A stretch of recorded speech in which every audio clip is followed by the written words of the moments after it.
everybody, welcome to the second episode of Pop Jedi. I'm one of your hosts, Rob DiLauro, and with me as always is Diana Marie. Di, what's going on?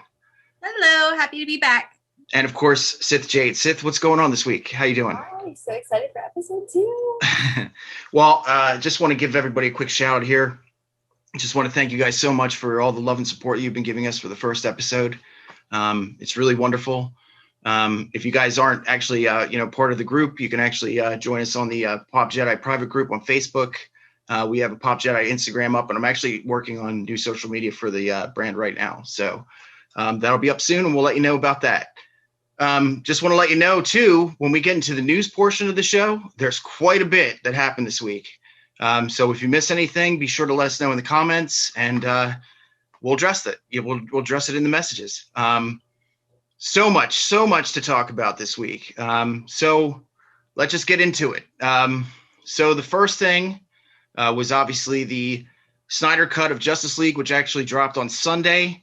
Got a really great reaction. And honestly, as a DC fan, I was really just elated by the reception that it got.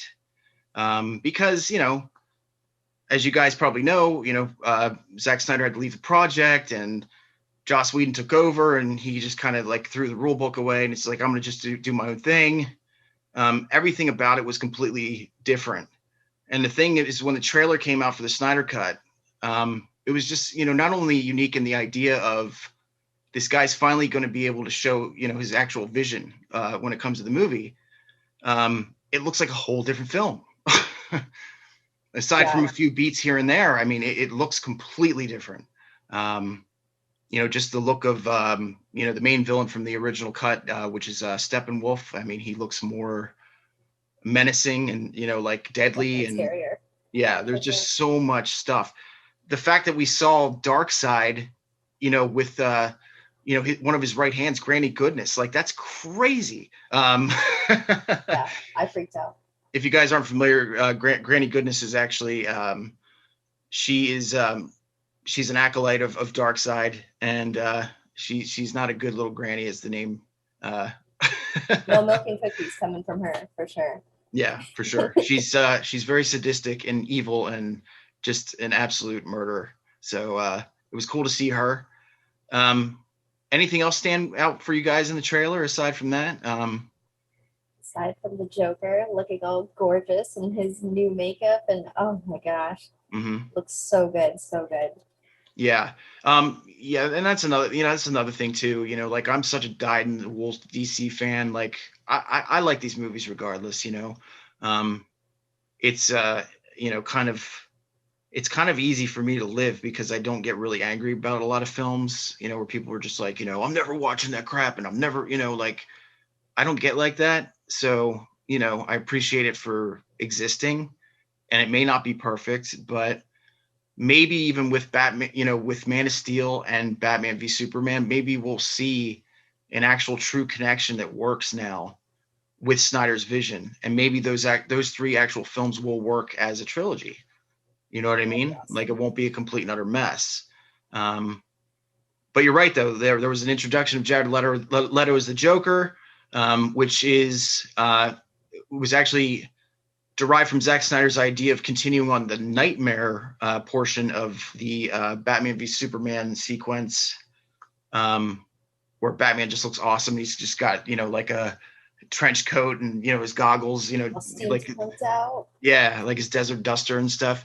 And I guess what's supposed to happen is this is actually after Darkseid, takes over Earth, and we see Joker in a more weathered situation where, like he's more beaten and, downtrodden, when it comes to, what he went through and whatnot. Kind of like, the inner voice, I guess, in Batman's head. He's kind of like, talking to himself.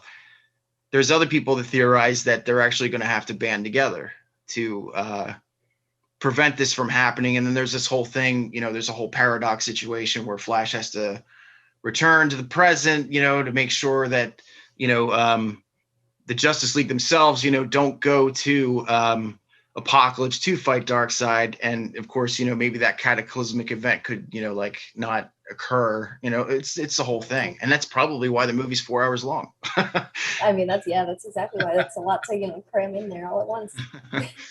So, I'm really excited about that. We're like a little more than a month away when that comes out. Do you guys have anything else to say about that before we move on here? Well, just adding to what Sith said, I'm really excited to see how Jared Leto portrays the Joker in this movie, because in Suicide Squad, he had a much different persona. He had the gangster look, slick back hair, tattoos, really cocky. In this one, it seems like he's staying more true to Heath Ledger's portrayal of the Joker. So... yeah, it's a little bit of a mix of seems like it's a little bit of Joaquin and it's a little bit of Heath.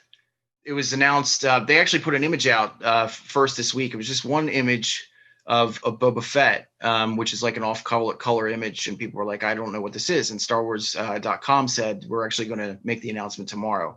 And it turns out that with the Boba Fett story, they're doing a thing called War of the Bounty Hunter.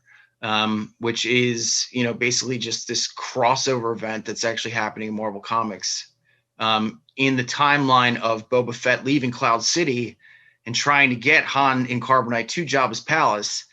And in, some sort of, galactic hangover fashion, he loses the body and he has to contend with all Boba Fett? How do you just lose one of the greatest bounty hunters? Oops, sorry. Well, they never really get into the details, but to me, it sounds like a Star Wars hangover or something. Like, hey, boss, you got to help me find this guy, and there's a tauntaun in the bathroom.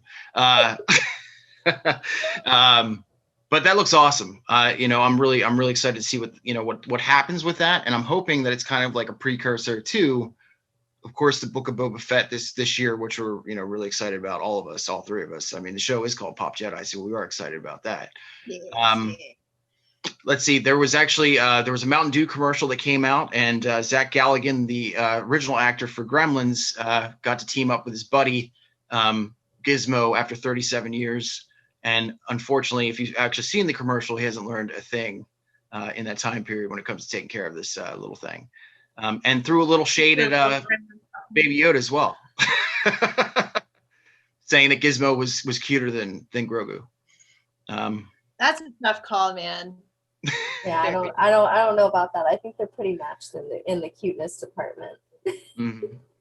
And also in Gremlins news as well, there is a animated series called Secret of the Mogwai, which is actually renewed for a second season already. It's got a great cast attached to it, including B.D. Wong, of Jurassic Park fame, and he's done a bunch of franchise stuff.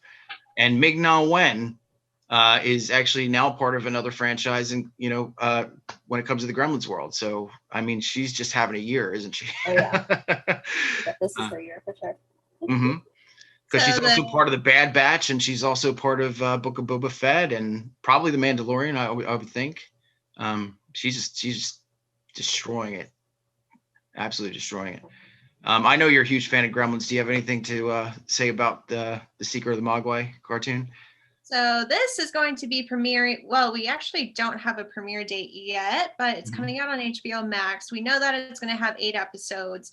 It's going to take place about in the 1920s. So we're going to learn about how Sam Wing meets Gizmo and their storyline. So I'm excited, especially for the second season to come out.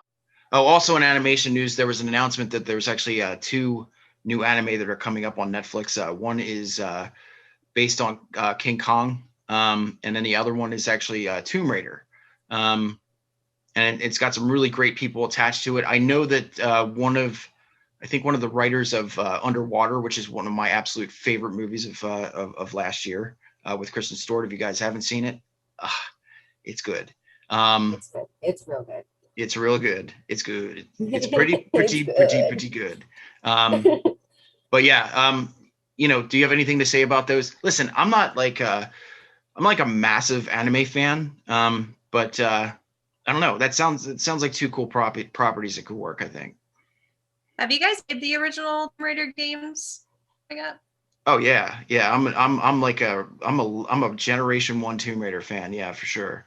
I do like the newer ones though. I think the design on them are pretty cool. but yeah, I'm always going to be, the old generation when it comes to Tomb Raider. Yeah, the newer games are more immersive, but yeah, the older games are definitely where it's at. Mm-hmm. Absolutely. Then there was news. There was actually some casting news, and there was some news when it comes to film. First one being, as we're waiting for Last Night in Soho, which is actually going to be Edgar Wright's next film. He is now slated to write and direct an offshoot of The Running Man, which of course was a cult classic, starring Arnold Schwarzenegger. Awesome movie. But his is actually going to be more in tune with the short story from 1982 that Stephen King wrote under the pseudonym Richard Bachman. So that's really exciting because I'm all for Edgar Wright doing anything, honestly.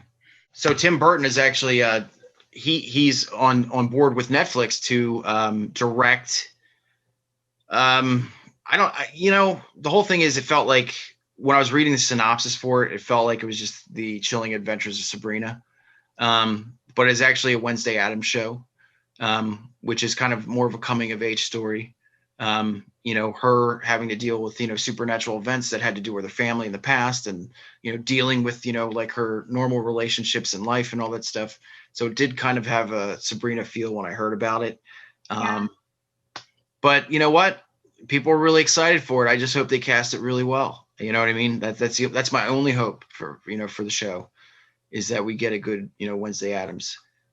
It would make sense to do a Wednesday Addams show with Christina Ricci, but Christina is, she's a full-fledged adult now, like all of us, and I don't think it would actually work in the dynamic that Tim Burton's trying to bring across.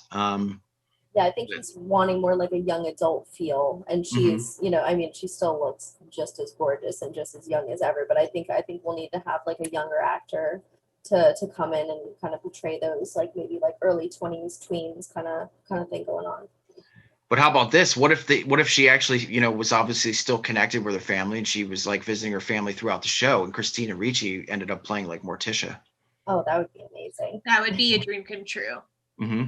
DC Comics just announced that they're doing two special event series. One is actually for Superman 78. So if anybody's a fan of Christopher Reeve's Superman, guy was an absolute god. His story is actually going to continue within comics. I think it's actually going to be a 7 or 8 issue run, which will eventually go to hardcover. I think they're going to come out digitally first. But exciting for me because, I was, like raised in this. First of all, I'm a huge Batman fan, but I also remember the summer of Batman '89. I'll never forget that ever in my life. It was a huge, huge thing. If you guys didn't live for that.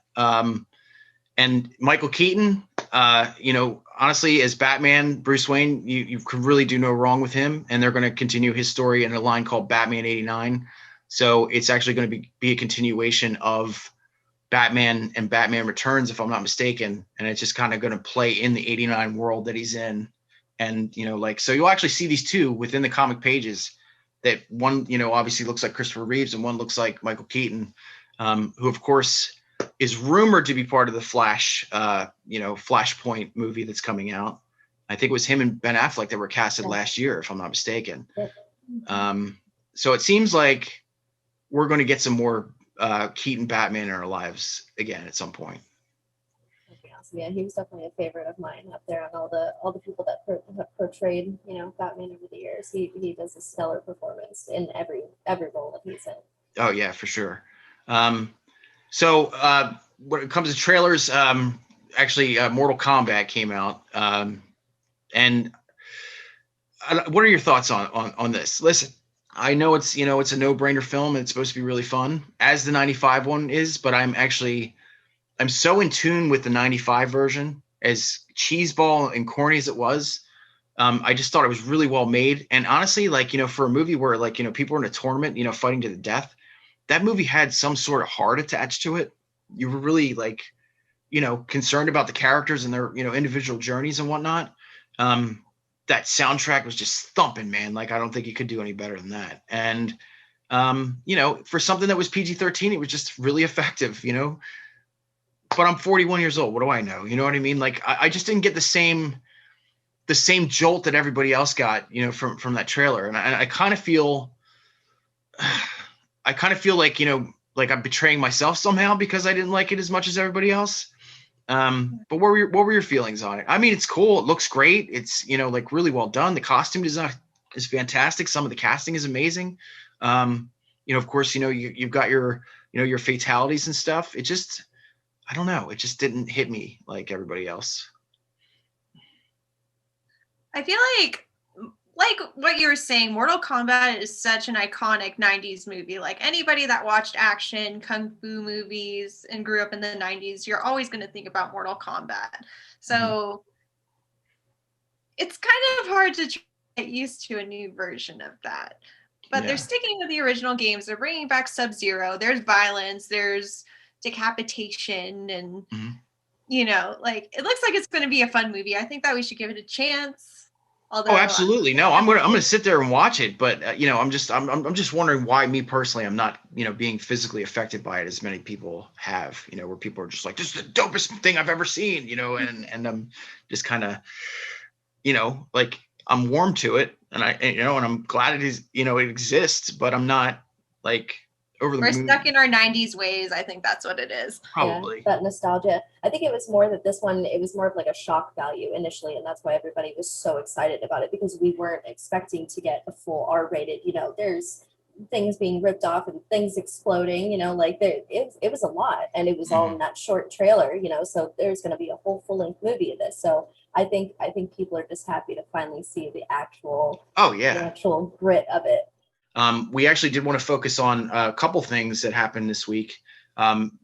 Mainly the one thing that we wanted to talk about first is the intellectual properties of Aliens and Predator entering into the Marvel universe for the first time, you know, because Disney actually bought the intellectual properties from 20th Century Fox, and they actually are introducing Predator into some variant covers that Diana will actually talk about here. I think it's including like Miles Morales, and go ahead. You have the list for that, right? So Disney just introduced Predator into the Marvel universe. So we got some covers featuring Spider-Man, Guardians of the Galaxy, Spider-Woman, Valkyries, with them combating with Predator. So I'm really interested to see Disney's take on Predator, because it's such a violent story. Because if you've seen the original Predators, they skin and decapitate their victims as trophies. So, you know, Disney's probably going to have to tone it way down. I mean, just off of the covers that I've seen so far, the main one that I saw was the Spider-Man, right? He's underneath the bridge and he's got his spidey sense going on, and Predator's right there above him. And like, I'm so excited to see if I would hope that they would maybe do a kind of, you know, mashup thing in the future, but even just the covers right off the bat just looks so good. Yeah, most definitely. Then we wanted to actually get into some other trailer news, because I got some words to say about it when it comes to, you know, people's reactions and whatnot. But the first trailer for Cruella was released this week. Emma Stone is just a phenomenal performer, first of all. And usually when an American tries out a British accent, it's usually pretty grating. It's pretty spot on. And, you know, she's, you know, done some period movies in the past and whatnot. But, you know, to me, I think she's got Cruella locked down perfectly. From the way she was driving, you know, with her, you know, arms up on the steering wheel and stuff, just like in the cartoon. Like movies, just yeah. But, you know, the interesting thing about it is, you know, a lot of people are actually saying when they see that trailer, you know, it kind of feels like Disney, you know, took something that actually worked, which I don't know, kind of didn't, because, you know, although I personally, you know, I'm a huge Harley fan, obviously, as you can see in the back here, I adore Birds of Prey, but it didn't do very well. As a matter of fact, you know, it kind of got beaten out by movies that are, it got beat up by Doolittle. Okay. So if that tells you anything, it didn't do very well. It didn't do as expected.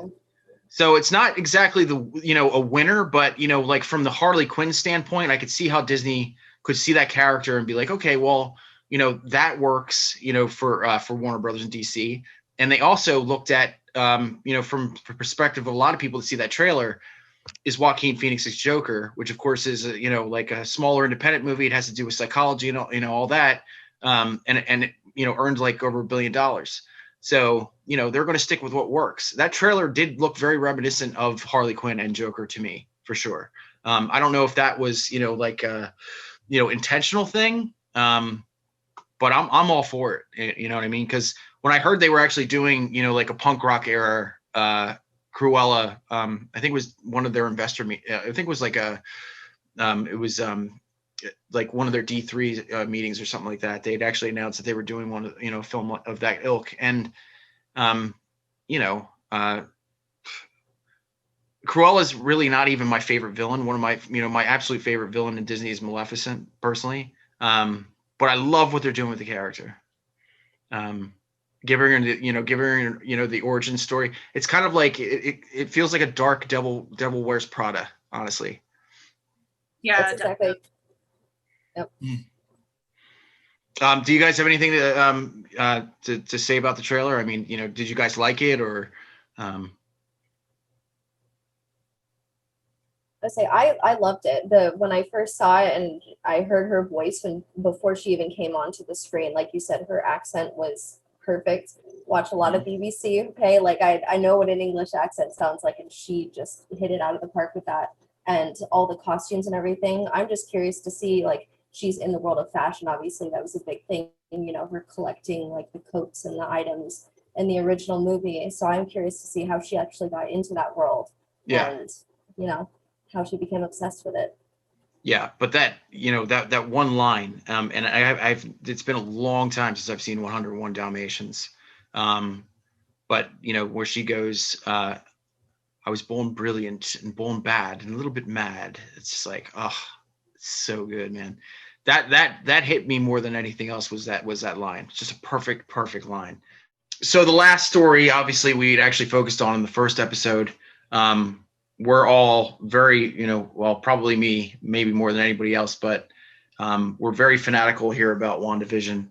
And man, that last episode 7, that just dropped, really, gave us a good idea of what's going on in the world of Westview.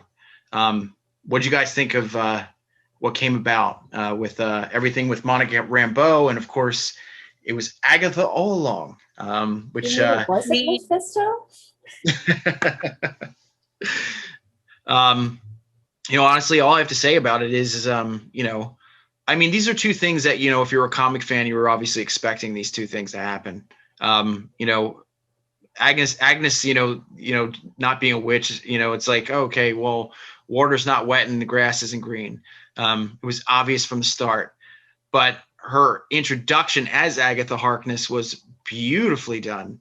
And absolutely one of the best themes of the show, for sure, because I'm a massive Monsters fan.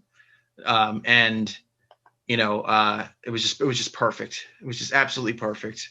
And then of course, Monica Rambeau and her becoming, Photon or Spectrum or Captain Marvel 2 or whatever facsimile of, these characters are going to, use, in terms of her.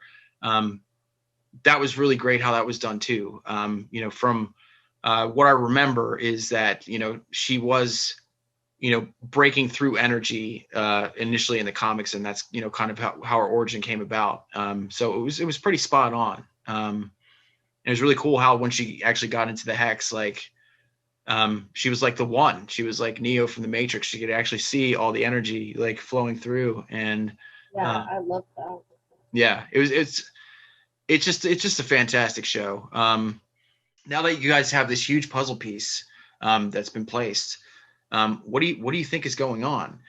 Because of course, Agatha Harkness, she's a very classic character. Number one, she kind of went through the comics through the years and whatnot.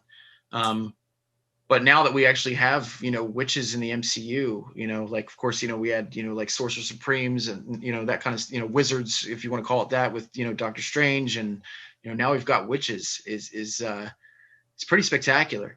But do you think she's actually working with a Mephisto? What are your thoughts? There has to be to me, some sort of cosmic or, like maybe otherworldly alliance that we're not seeing yet.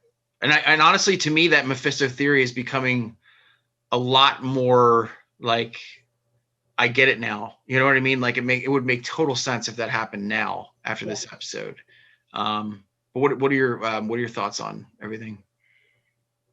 There's been so many Easter eggs that have been dropped in this episode, and the creators of the show are purposely messing with us. So it's kind of hard to think, like when Wanda's in her room and then when we're in Agatha's house, you see little hexagons kind of scattered about every single scene. So, they're hinting at us that she has been one of the ones in control the whole time.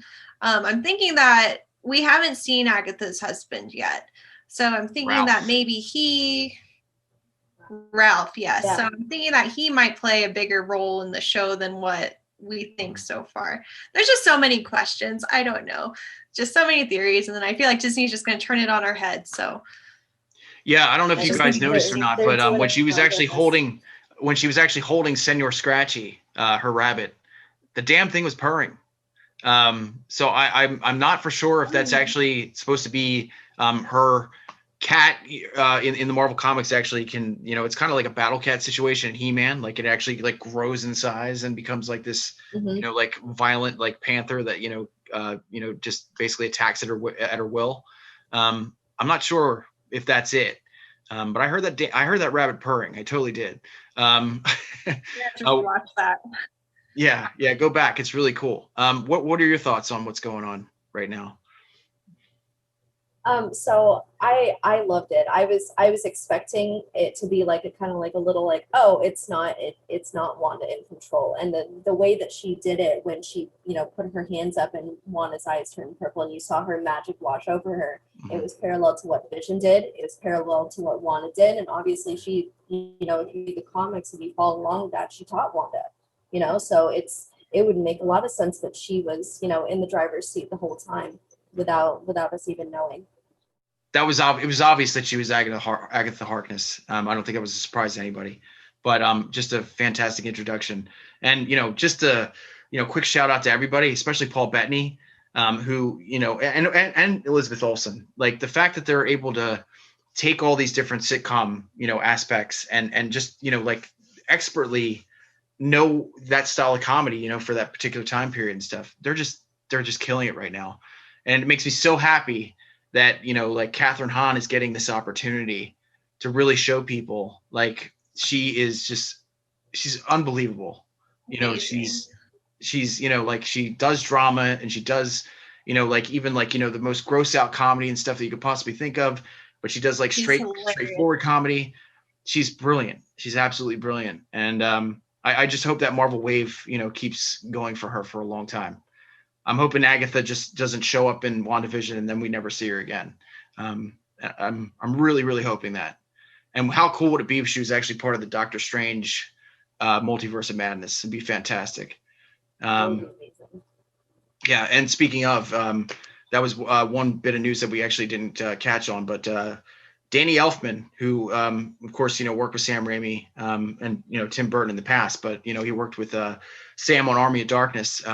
And I think the Spider-Man films, he's actually going to be doing the score for Doctor Strange in the Multiverse of Madness. So that's really cool that they're actually the fact that we live in a world that Sam Raimi is actually directing a Doctor Strange movie that's like more horror based in the Marvel realm. Oh my God. We live in good times, So that's episode 2, guys. Thank you so much for joining us. Like we said before, leave all your theories and, everything that, want to leave in the comments, and we'll definitely, check those out. We didn't actually get to all the news that we wanted to get to. But, like I said, we'll travel that into the next week because it was quite a bit. And this is, a half-hour show. So thank you guys so much again for your support. If you are a fan of the show, we've received so much love from you guys, when it comes to inboxes and stuff. I'm glad that people love what we're doing. Please like and subscribe on the Horror Web YouTube channel. Click that like button. It definitely helps us out. And, we're so excited still to, continue on this journey. thank you so much for joining us tonight, and we'll see you next week for episode 3. And we'll see you soon. Have a great night. Bye-bye.